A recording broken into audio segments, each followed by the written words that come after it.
There are moments in life when you try to be strong, try to stay balanced, try to smile, but inside you're fighting battles no one sees. Battles with anxiety, with anger, with the pain of rejection, with the frustration of being misunderstood. And sometimes you ask yourself, why do certain people steal my peace so easily? Why do I feel like any wrong word can throw me off balance? If this happens to you, take a deep breath, because this video is not just a message. It is an invitation. A call for you to recover the peace you lost, strengthen your spirit, and walk with a serenity so deep that nothing and no one will ever steal it from you again. Jesus faced betrayal, humiliation, lies, ingratitude, and injustice, yet he didn't react with anger. And maybe you ask, how did he do it? Because peace wasn't something external he tried to hold on to. It was something internal he carried, and you can carry that same peace. Carl Jung, one of the greatest scholars of the human soul, said that true strength lies in the ability to stay centered, even when the ego wants to react. Psychology calls this emotional maturity. Faith calls it spiritual peace. I call it soul protection. Today I'm going to walk with you through 6 truths that will transform your relationship with peace, with offenses, with your emotions, and with the people who try to provoke you. If you stay with me until the end of this video, your perspective will change in ways you didn't expect. Your spirit will grow stronger, and you'll understand why peace is your greatest power. If this message is speaking to you, go ahead and leave your like, subscribe to the channel, and share this with someone who needs to hear it today. So without further delay, let's begin.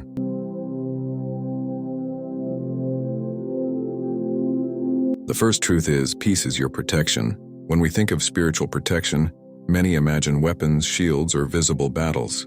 But the truth is that one of the greatest weapons God has given you is peace. The Bible says in Philippians 4:7, "The peace of God will guard your hearts and your minds." Pay attention to this word, guard. Peace is not just something to feel, it is something to protect you. Carl Jung taught that everything that irritates us in others can help us understand ourselves better. What Jung meant is that much of our lost peace doesn't come from the outside, but from internal reactions we haven't yet learned to manage. That's why when you react impulsively, the enemy doesn't win because he hurt you. He wins because you handed him your peace. And when you give up your peace, you give up your focus. And when you lose focus, you lose direction. And with that, you open the door to defeat. People who try to provoke you aren't just trying to offend you. They are testing your emotional and spiritual structure. They want to see you lose your center. They want to see you lose control. They want to shake you. But every time you remain calm, you send a clear message to the spiritual world. My peace is worth more than any argument. This posture is more powerful than any aggressive response, because while others waste energy trying to pull you out of place, you strengthen the wall that protects your soul. Peace is an invisible armor, and the more you practice it, the stronger it becomes. The second truth is, offense is not a test, it is a trap. Offense is one of the oldest weapons of the enemy. Jesus already warned in Luke 17:1, "It is impossible that no offenses should come." He wasn't saying you could avoid being offended. He was saying you can avoid living offended. According to Carl Jung, our mind often replays past wounds, making us relive the pain we once felt. The ego enjoys replaying the same scene, repeating, "He shouldn't have said that. I deserved more respect. I can't believe they did that to me." And the more you replay it, the more you bleed. The more you relive it, the more it traps you. The more you think about what happened, the deeper you sink. Offense is not just pain, it is a prison. It traps you in the moment, in the trauma, in the person who hurt you. And while you are trapped, your peace is held hostage. Forgiving is not ignoring what they did to you. It is simply choosing not to let it control your life. Forgiving is saying, "I value my freedom more than the pain you caused me." Because when you hold on to the offense, it grows. But when you release it, you grow. Some battles you win by speaking, but some battles you only win by letting go. The third truth is, stillness is a form of strength. The world around you wants a reaction. It wants fights, it wants noise, and it wants an explosion. But the Spirit says, "Be still." Exodus 14:14 declares, "The Lord will fight for you, you need only to be still." Stillness is not weakness, it is wisdom. Carl Jung said, "Silence is a source of great strength." And that is true. Silence does not mean you don't know what to say. It means you won't allow the ego to make decisions for you. Jesus Christ is the perfect example. Faced with lies and false accusations, he remained calm. Not because he lacked words, but because he knew the truth does not need to shout. Some battles are won through posture, not response. When you choose not to react, you are saying, "God, I trust you to handle this better than I can." This is where faith and maturity meet. To be still is to surrender. To surrender is to trust. It is accepting that not everything requires an immediate response. Some things simply require your peace, even when it hurts. The fourth truth is, peace grows when pride dies. Most everyday conflicts don't come from pain but from pride. Pride whispers, "They shouldn't have talked to me like that."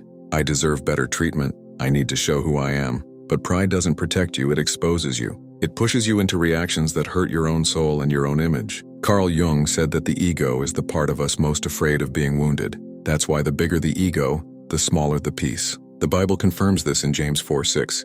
God resists the proud but gives grace to the humble. Humility is not weakness, it is Christ-likeness. And when pride dies, peace finds space to live. You stop trying to win arguments, stop trying to prove you're right, stop chasing approval, and start valuing your emotional, spiritual, and mental health. Sometimes the most powerful response is no reaction at all. Sometimes the wisest gesture is to smile and walk away, because God saw everything, and He knows how to defend those who keep their hearts clean.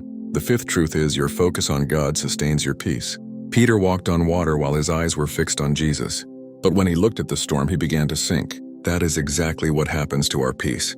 Isaiah 26:3 says, "You will keep in perfect peace those whose minds are steadfast because they trust in you." Peace breaks when focus breaks. When you focus on the pain grows. When you focus on the problem grows. When you focus on the person who hurt you, you become a prisoner of that person. Carl Jung said, "Where your focus is, there your energy is also. And if your energy is in the storm, your soul sinks." But when you focus on God, your peace becomes unshakable. Your spirit becomes strong, your heart finds balance. God does not always take you out of the storm, He teaches you how to walk on top of it. Do not accept defeat through offense, because greater is the one who is in you. The sixth truth is calmness reveals your true power. The world expects you to explode, to get angry, to retaliate. But when you remain calm, something supernatural happens. Calmness is a silent sermon. It is the message you preach without speaking. It is proof that your life is not governed by emotions but by God. Matthew 5:9 says, "Blessed are the peacemakers, for they will be called children of God." Every time you choose peace, you show who you truly are, you show your identity, you show who rules your life. Carl Jung said that true transformation happens when you learn to respond with consciousness, not impulse. Your calmness is your strength. It is what sets you apart. It is what makes you more like Christ. Now I ask you, who watched this video until the end? Which truth spoke to your heart? Leave your answer in the comments.